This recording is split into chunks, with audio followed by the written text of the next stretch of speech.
Sawarde police स्टेशनच्या हद्दीमध्ये दिनांक 27 August रोजी एका वयोवृद्ध महिलेचा अत्यंत निगूढपणे खून करण्यात आला होता। त्या संदर्भात सावर्डे पोलीस ठाण्यात एक खुनाचा आणि जबरी चोरीचा गुन्हा दाखल करण्यात आला होता।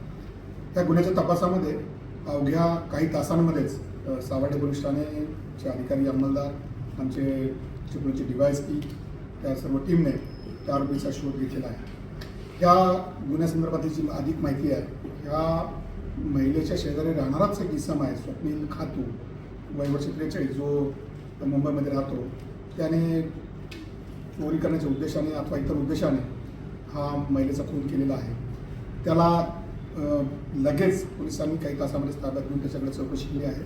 त्याच्याकडनं गुन्ह्यासंदर्भात उपयुक्त अशा प्रकारची माहिती आम्हाला सर्वांना मिळालेली आहे।